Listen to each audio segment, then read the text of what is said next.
Hello, good afternoon. So today we're continuing with Laurie Paul's book, Transformative Experience. And we'll carry on with this on one last time on Monday. So the reading for Monday is chapter 4 of Laurie Paul's book. I think it's kind of exciting to have the chance to look at this. It's not quite out in print yet. It won't be published till November. And I think this is an important book that's on lots of the topics, connects lots of the topics we've been discussing. So chapter 4 of that will be on B-Space this evening. So let's look again at the idea of transformative choices. Let's go back. I think this is the simplest scenario. This is a good scenario. This is the easy scenario to understand. Oh. Oh dear. Uh-huh.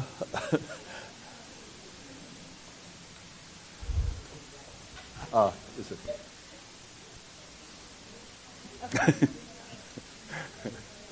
You thought this was a test? Right. Okay.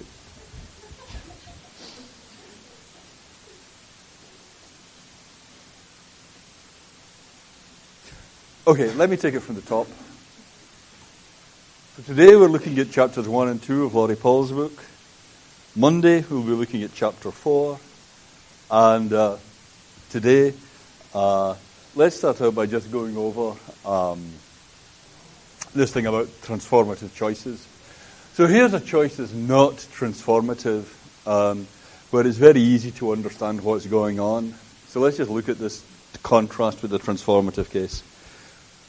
Here's a situation in which there's a future person who's going to experience pain, a future person who's going to experience serenity. If the lever's in this position, is you that experiences the pain and the other person that has the serenity. So you can imagine those two cases, how it will be for those two people. If you pull the lever down, it will be you that experiences the serenity and the other person that experiences the pain. In every other respect, the two situations are the same. Do you pull the lever? Put your hand up if you pull the lever. Wow. And if you don't pull the lever? How many people... Wait a minute, I think I got muddled up there. How many people pull the lever?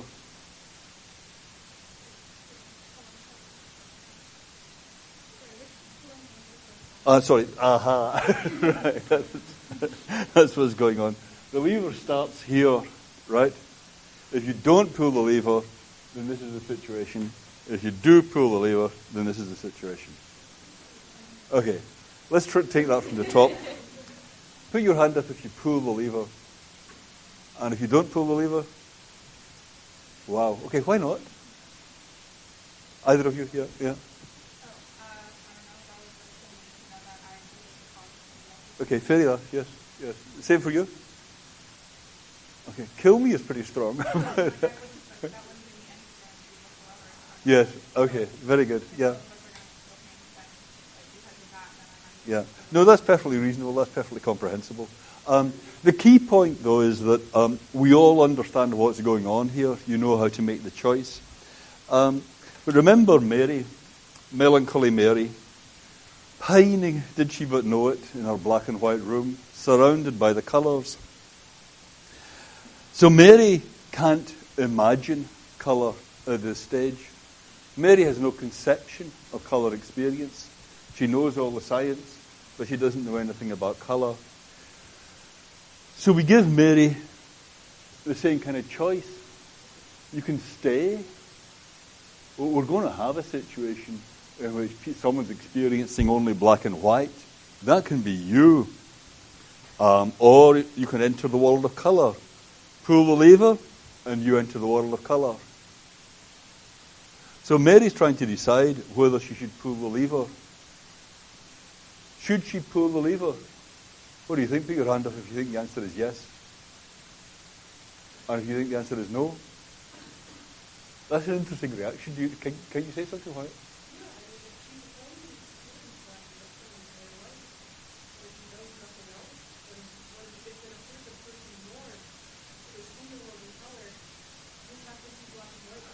Oh, I see. Yes, if it's right. I hadn't thought of the scenario that way, but yeah, but that's right. That's the same kind of reaction as you guys had. If it's going to inflict black and whiteness on someone else, I don't want to be doing that. Okay, that's fair enough. That also presupposes, though, and these last reactions presupposed that you are able to compare the value of the seeing color scenario and the black and white scenario. You see what I mean? But is Mary going to be in a position to make that call? What should Mary do? I mean, given her information. Yes? Well, as you can see,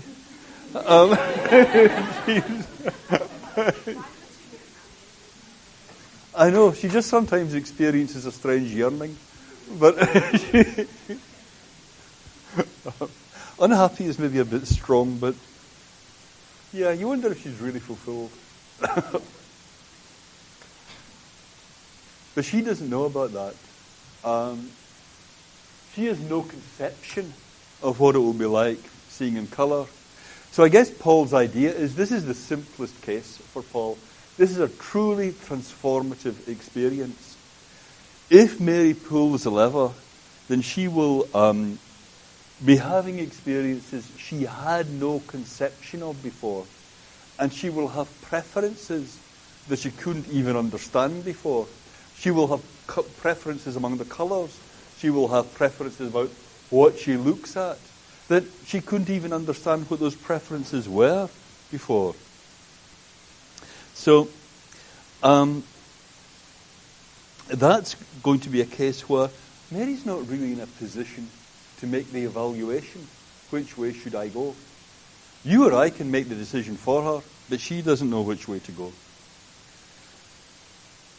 Here's another example of Lottie Pauls. Suppose that scientists tell you we have a chip that can give you a quite new sensory capacity.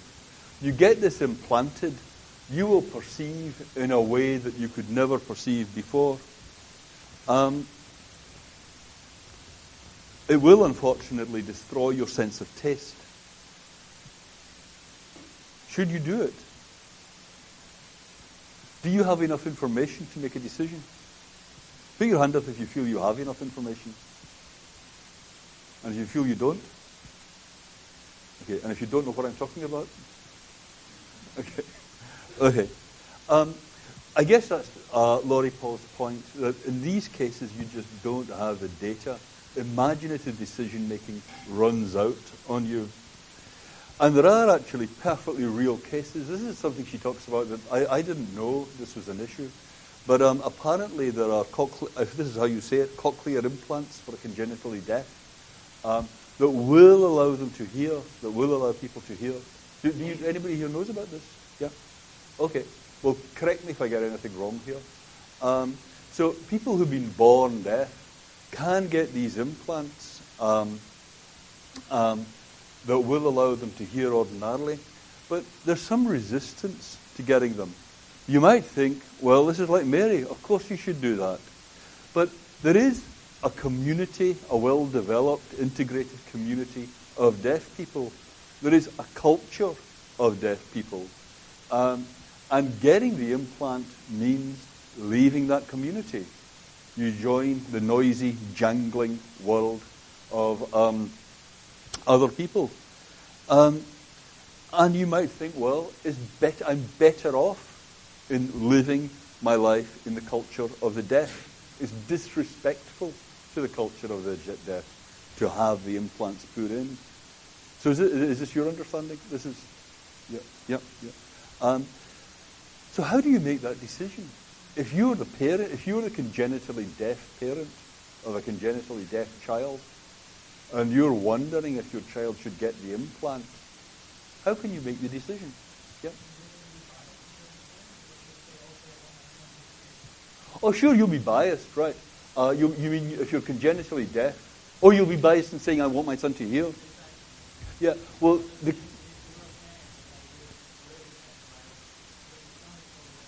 yes. How can you manage that?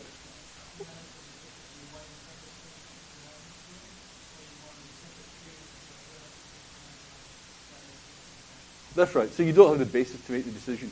Is that what you're saying? Yeah. Because you don't know what you're comparing. You don't know what the world of hearing is like. So you have no way of putting it in the balance. Yeah. So it is really, it's kind of obviously an arguable decision to make there. Okay, so these, even in the cases where it's the senses, these cases of transformative choices really exist. Okay, so there's that notion of, I mean, you could have someone else make the choice for you. You could give up control. You could say, well, I always let my family doctor make this kind of choice.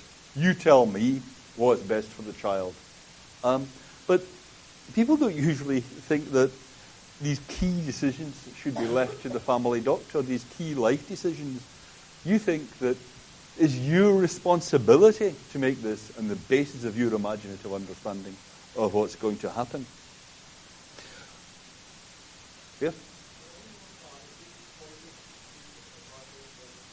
If it increases your survival rate. Yeah.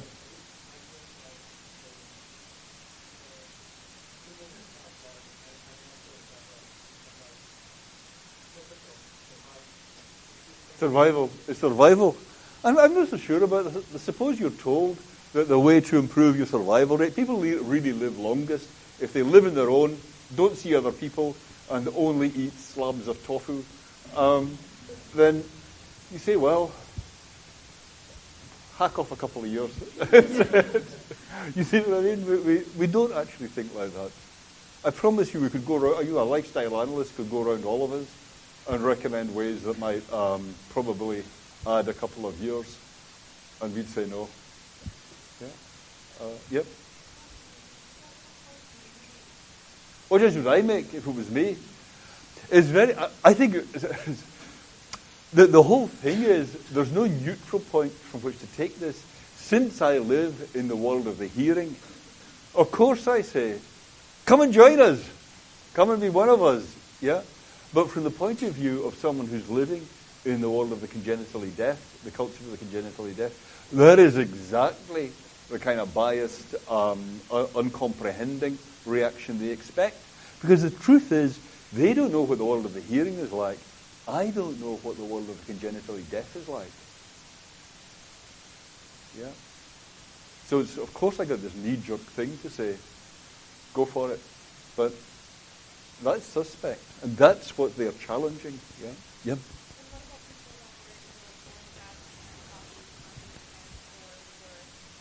Yeah, what do they say about it? Yeah, I don't actually know what the answer is to that. Yeah, more research is needed on my part. Yeah, yeah.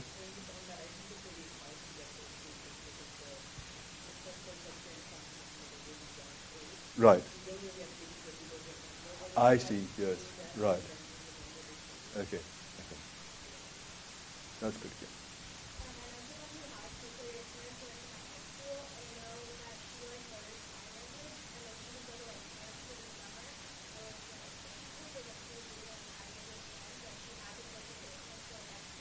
Yes. Isn't that interesting? So people can try to get both worlds. Yeah. Yeah. Okay, so much for imaginative understanding and transformative choices.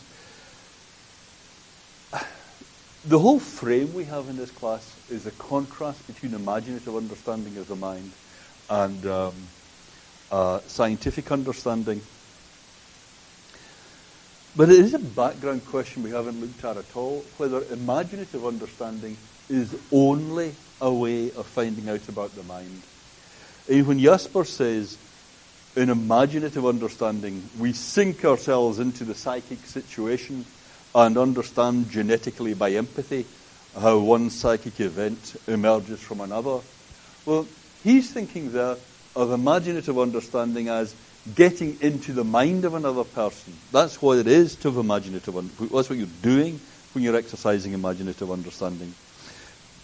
In contrast, when you're reasoning scientifically, you find by repeated experience that a number of phenomena are regularly linked together and on this basis explained causally. When we're doing scientific explanation like that, that can cover both the mind and physical phenomena.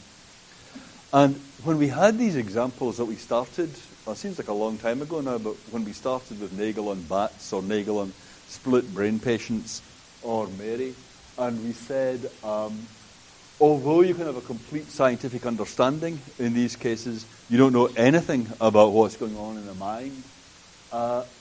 That's because you can't imaginatively access the mind. So these examples, all where imagination came in, these all have to do with imagination being a way of getting at mental states, getting at experiences particularly. But if you're thinking of imaginative thinking like that, then that makes it seem as though when you're reasoning imaginatively, your imaginative reasoning must all be about experience.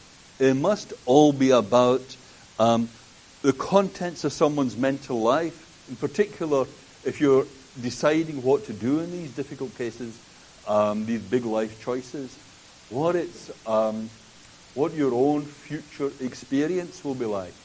So Laurie Paul is emphasizing how important imaginative understanding is for making these big life choices. But if imagination always has to do with what's in the mind, then that means that when you're making decisions about how you're going to live your life, you can only be making those decisions on the basis of what your future experiences will be like. And here she is, she says, when you consider what might happen in your future, your consideration involves an imaginative reflection on what it will be like from your point of view. So for any philosopher, Nagel's stuff about bats is so well known to everyone. When she says what it is like, she's thinking about bats, right? She's thinking, you know what the experience is like. Your consideration involves an imaginative reflection on what it will be like from your point of view to experience the series of future events that are the most likely outcomes of whatever it is that you choose to do. So imaginative reasoning is a matter of thinking about your future experiences. You use this reflection on what you think these events will be like. That is what you think your lived experience will be like, to rationally determine your preferences about the future. Now, I guess I wonder if that is really the way that most of us make practical decisions about how to live. I mean, remember when Laurie Paul was explaining the importance of imaginative reasoning in thinking about whether you should have children. You're quite happy without children. Why should you have children? Let's think about it. You try and imagine what it will be like having children. Well, she said you could actually abandon imaginative reasoning there and do this scientifically. Look at the data. Across the board, while the highs seem to be higher for parents, the lows seem to be lower. And many measures suggest that parents with children in the home, especially mothers of young children, have lower levels of subjective well-being. So they tick a lower number for their sense of satisfaction. Moreover, individuals who have never had children report similar levels of life satisfaction as individuals with grown children who have left home. So would you make your decision whether or not to have children on the basis of that kind of data? Well, Laurie Paul says, imagine Sally. Sally has always believed that having a child would bring her happiness and fulfillment. And then she reads the empirical data.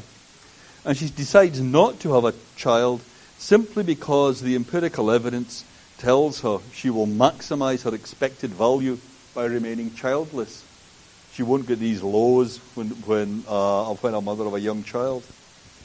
And then she says, for her to choose this way, ignoring her subjective preferences and relying solely on external reasons, seems bizarre. Actually, can you put your hand up? Does it seem bizarre to you? Put your hand up if it does seem bizarre. And if it seems perfectly sensible. And that's interesting. And if you have some other reaction, and if you don't know what I'm talking about, okay. Well, I think what really strikes me about Paul's argument here is having a child would bring her happiness and fulfillment. It seems to me that is not...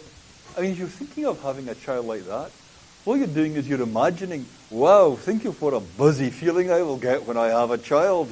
Let's go, right? That is such a strange way to make every decision. What kind of free song will I get? For in some cases, that's the only basis. What kind of party toys will I choose? But really, having a child, you're going to choose on the basis of what kind of experiences you're going to have when you have the child. Most of our reasoning doesn't actually involve just thinking about our own future experiences. Suppose you know someone who wants to be a high school teacher in a bad part of town. She's graduating, she's saying, that's what I want to do. And you say, well, I've been reading Laurie Paul. Have you thought about what your life will be like when you do that? Have you thought about what your experiences will be like? Will you be maximizing your subjective value? And she says, my experiences have absolutely nothing to do with it. Have you seen the state of those kids? That's what I want to do something about. I don't want a good buzzy feeling. Whether I get good buzzy feelings is neither here nor there. I want to do something about those kids. Isn't that imaginative reasoning? I mean, someone who's arguing like that isn't using scientific data. It's not that they're saying, well, studies by social scientists have shown that high school teachers who work in bad parts of town have high subjective values. That's not what she's arguing. She's using imaginative reasoning there, and it's something that's going beyond anything to do with the mind. So I think if we want to acknowledge the value that imaginative reasoning has in thinking about what to do, you can't restrict imaginative reasoning to an understanding of what's going on in the mind. Because so much of what we care about doesn't have to do just with the mind. And another way to think of this is philosopher Robert Nozick once talked about an experience machine. I mean, I don't think you could really say he invented it, this idea, because it's so popular in science fiction. Yeah, I mean, you all know the idea, the Matrix or whatever. You plug into this thing, and you can generate experiences of just any kind in someone. That's a familiar idea, right? You just wire up your brain to this thing, and then you can have any kind of experiences. So in particular, you wire up your brain to this machine, and you can have really extremely highly pleasurable or satisfying or fulfilling experiences. Well, suppose I'm using imaginative understanding to make my practical decisions about my future life. I'm not just relying on scientific data. I'm imaginatively getting what it'll be like when these things happen. Could that give you a basis for choosing real life over the experience machine?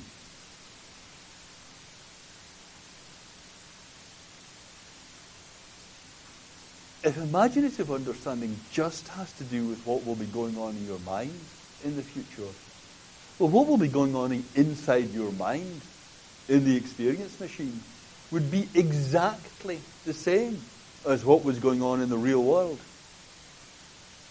So you might as well go for the experience machine. If you think about imaginative understanding as just relating to the mind, then imaginative reasoning couldn't give you a basis for choosing the real thing over the experience machine. You see what I mean? But at that point, you might step back. I mean, I'm just curious, can you put your hand up if you think the experience machine sounds pretty good? I'd go for that. Wow. Maybe this is a generation thing. Okay. And if you think the experience machine sounds terrible? And if you have some other reaction? Yeah. Can you say? Sorry, I don't mean to put you on the spot, but it'd be interesting. So, sorry, you don't think it's bad?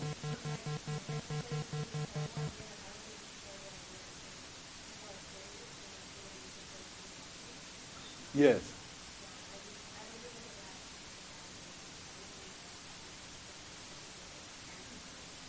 Yeah, but I should have been clearer. To spend the rest of your life in the experience machine. Let me ask again. Okay, right. I should have been clear. Okay, let's reset. The question is not, would you like to give it a go? The question is, would you like to get plugged in and spend the rest of your life there? And it's not that you can't get out, it's that you don't even want to get out. So put your hand up if the answer is yes, that sounds pretty good. I mean, there would be good experiences. They'd be as fulfilling as anything you could have. Okay, some people? Yes?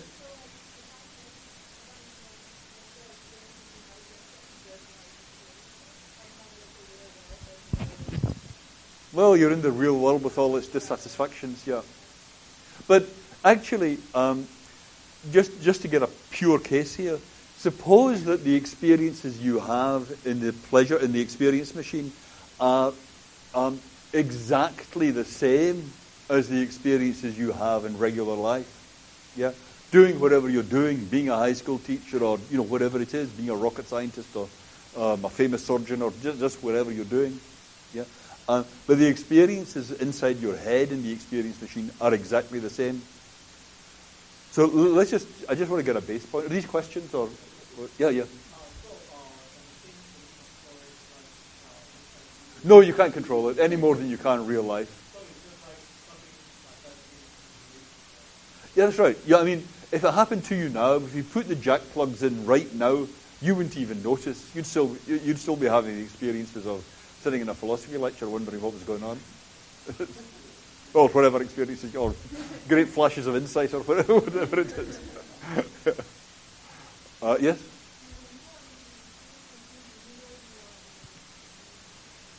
Oh, you're in the experience machine. Do you know you're in the experience machine? No. There is no difference from the point of view of what experiences you're having. It's like the Matrix, yeah.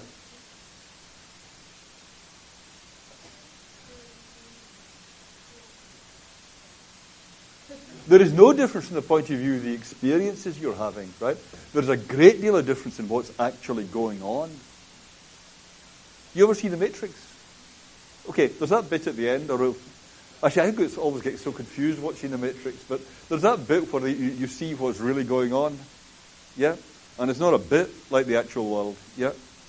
Like the imagined world, the experiences displaying it to be, yeah? So that would be very different. Yeah? The external reality would be very different. But your experiences would be just the same. Yeah?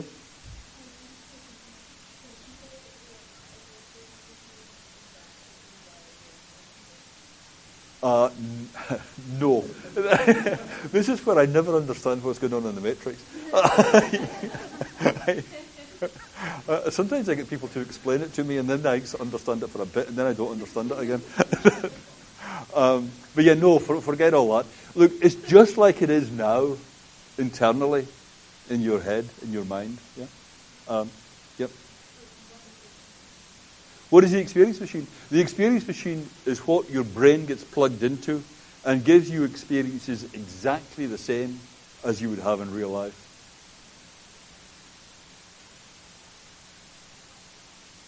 You mean, why is that a good thing?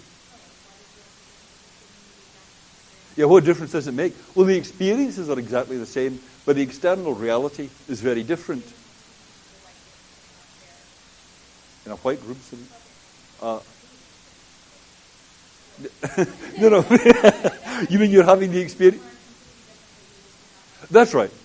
So I'm having the experience of being a great surgeon, saving the life of this little girl. And the experiences are just the same. The only difference is that in one case, I really did save that life. In the other case, I didn't save anything at all. Well, that's epistemology. That's a different question. Right? That is a different issue. The point is not whether we know, but it seems to me that sometimes a distinction can make a great deal of difference, even though you don't know what side of it you're on. And look, here are two scenarios. One scenario is while you're at Cal, you form a group of friends who all admire and respect you, and you keep them into your later life. You keep them for decades. This warm group of friends you just keep in touch with mutual admiration and respect. Here's another scenario. While you're at Cal, you fall in with a group of people who love doing amateur dramatics. And they all pretend to be your friends. They all pretend to hold you in great admiration and respect. Behind your back, they say, I can't believe the latest. Let me tell you what just happened. They act out scenes involving you. Yep. They have a whale of a time doing this. You never suspect a thing. And even if you did, they would never let you catch them. And they enjoy this so much that they keep it up for decades through your whole life. So your experiences will be exactly the same, whichever scenario you're in. Yeah? So put up your hand if you don't care. Which, you don't care? Or you have a question?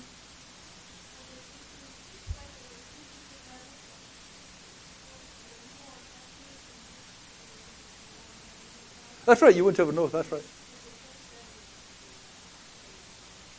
I didn't presuppose anybody knows, I just described the difference.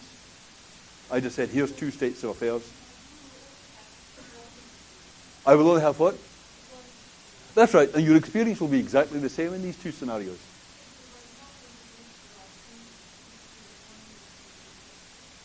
No, I just say, look, it's my story, right? I got to tell the story, right? Here's scenario A with a group of warm, genuine friends. Here's scenario B, where it looks kind of similar, but they all have this backstage life, right? I just described that. I didn't say anybody knows anything about it. In fact, I'm saying in particular, you don't know about it. Yeah? So I'm just describing the two situations. Yep.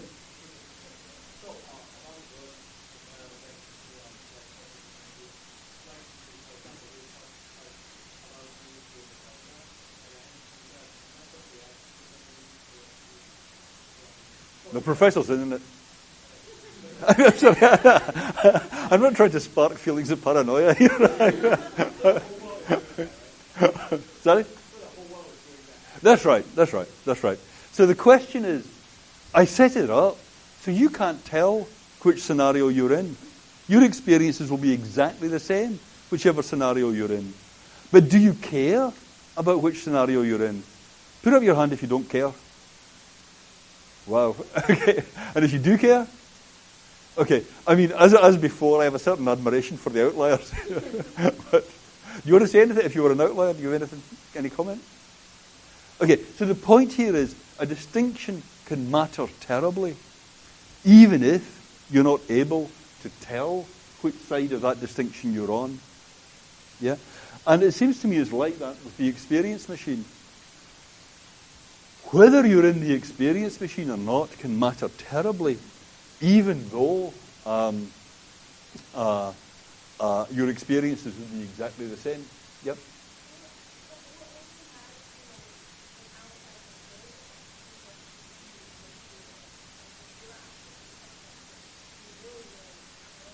Okay, so you're saying you don't care which scenario you might be in here.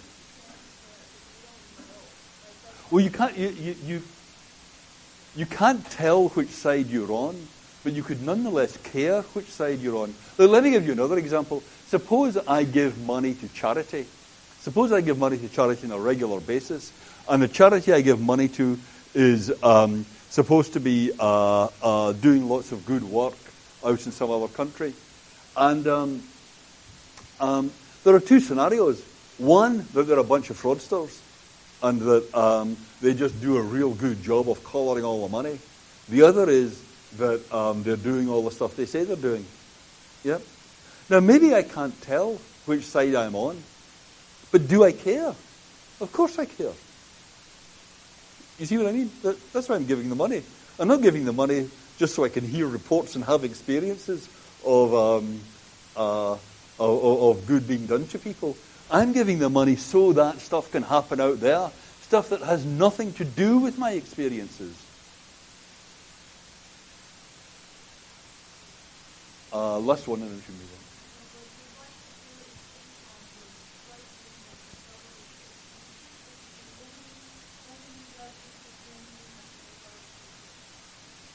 on. Okay, that's a point of view. I think that's what Laurie Paul's picture of imaginative understanding actually commits her to. That if imaginative understanding just tells you about the experiences, and imaginative understanding is what you're going to base your decision on, then imaginative understanding can't say this is better than that when the experiences are exactly the same. You see what I mean? In these two cases, for example, your imaginative understanding of your future life here and your future life there would be exactly the same. So imaginative understanding can't discriminate between these two. But what I'm saying is, practically, most people would care which side they were on, even if they didn't know which side they were on. I care in the charity case which side it's happening on, even if I can't tell the difference. Here's Nozick, who had this, brought this idea of the experience machine into philosophical discussion. He said, look, it's only because we first want to do the actions that we want the experiences of doing them. I want to do the thing. I want to help the kids in the school. I want to save the life of the child. Getting the experiences of satisfaction, that only happens because I did the thing. It's doing the thing that matters, not the stuff in my experience. Also, there's what kind of person you are.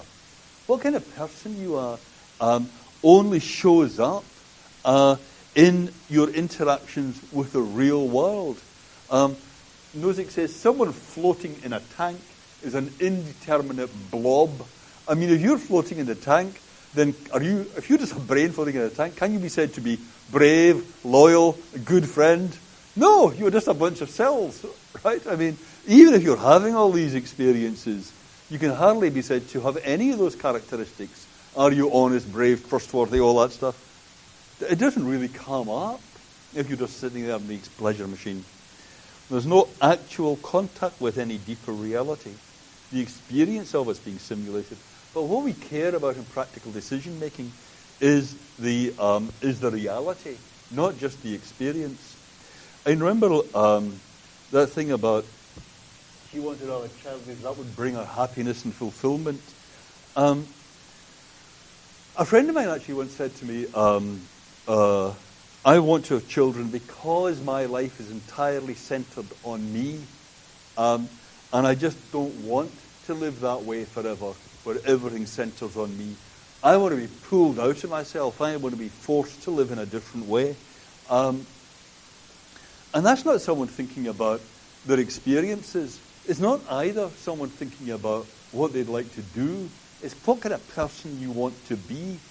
And if she'd said, well, I want to go into the pleasure machine and have the experiences of having, that would be a completely different thing, right? You wouldn't actually have been pulled out of yourself in that case. Or if someone says, I want to be a great landscape gardener and have beautiful gardens that are designed by me all over the country. If that's your dream, if that's your ambition, you don't want to just have the experiences, have some hallucinations of having designed great landscape gardens. You want your stuff to be out there all over the country. It's not having the experiences that you care about. But suppose someone has that dream, they're using that to guide everything they do. Isn't that imaginative understanding? Isn't that first-personal, responsible decision-making if you do that? But then we need to have a picture of imagination that doesn't just have to do with what's going on in other people's minds. You need a broader picture of what imagination is. So what kind of understanding is it that you're missing when you undergo a transformative experience? You have one of these cases where you say, I don't know which way to go. We had this explanation of imagination as simulation. Remember that kind of cog-sci thing where you say, I'm going to take my beliefs and desires offline so that instead of actions, I then generate predictions. Well, that way of thinking about imagination only relates to the mind. It doesn't really relate to anything else. It's hard to see how that could be the kind of imagination that's in question. So, if we have that kind of imaginative understanding, if that's what you're trying to bring to bear in the case where you're deciding whether you should be a vampire or what, then it can't be simulation in that sense. So the next question is, what is it? We can't be using an entirely mentalistic conception of imagination as simulation. So what concept of imagination do we need? Okay, so I just want finally to make a couple of remarks about whatever this is, imaginative understanding, that seems so important for practical decision making. And I think this is the thing that Laurie Paul's book is right about. I mean, it's fine to chip away at bits of it the way I'm doing right here, but something that is, I think, new and important in the way she's setting things up is that notion of imaginative decision making is really important in everyday life. It comes up again and again. How am I going to make these big choices? So whatever exactly it is, imaginative reasoning, why do we need it? Here's something she says: the deep methodological basis for the practical limits on an individual's replacing her. There are deep methodological limits on a person's replacing her personal perspective with an empirical perspective. That is, if you decide just to use the scientific data to run your life, then the data are always going to be too coarse-grained. And if you think, well, okay, what makes people happy?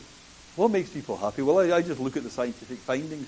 What makes people happy? People like, if people go to sports games, that's usually correlated with an increase in happiness.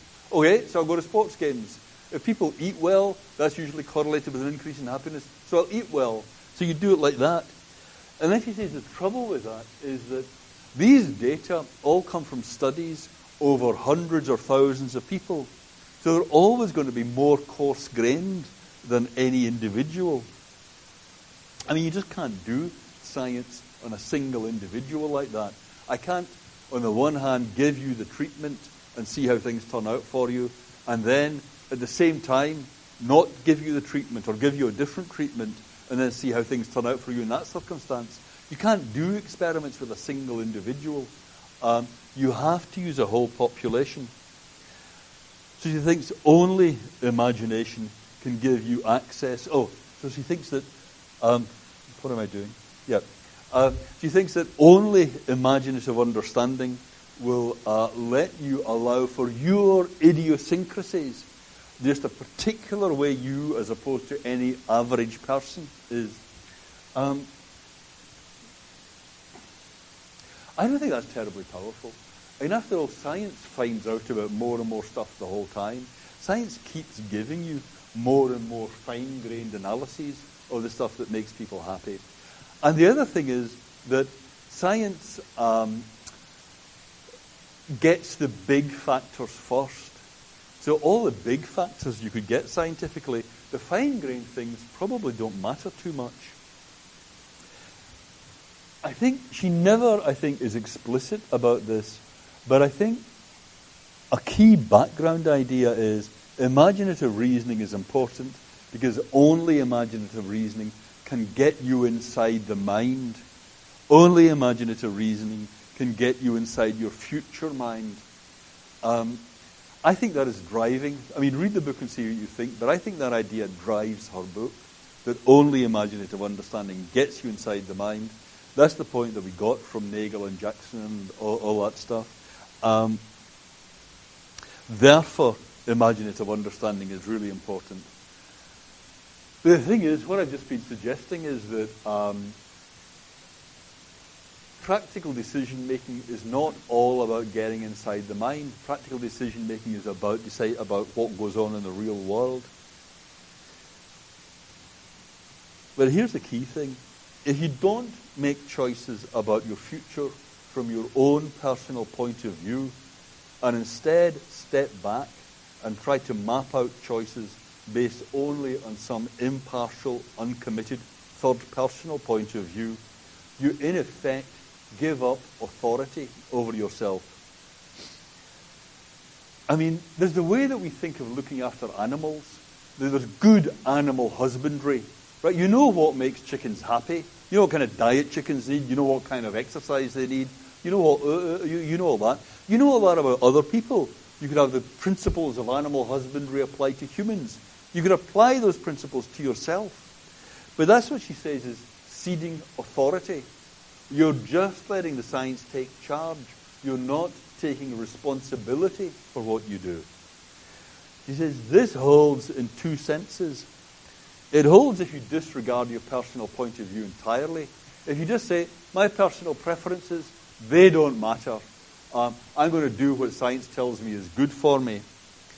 But you could also build in your preferences to the equation. As if you were some third-personal observer. You could say, I like sports. Science has shown that for people with sports, this kind of input is very valuable. So if you attempt to make a decision about your own life by just saying, here's the kind of person I am, and then you draw your own preferences, and then you run all the science that says what that kind of person should do, how that kind of person will do best. Neither of these stances is appropriate for authentic, responsible decision-making, for neither stance incorporates the kind of first-personal commitment each of us makes when taking control of our lives and realizing the effects of our decisions. So we need to think about this kind of imaginative understanding of your own life as something that doesn't just have to do with your own future mental states, but it's something that can have that kind of authenticity, that can, exercising it can be a matter of you taking control of your own life. And that will be the topic on Monday. Okay, thanks guys. Great questions.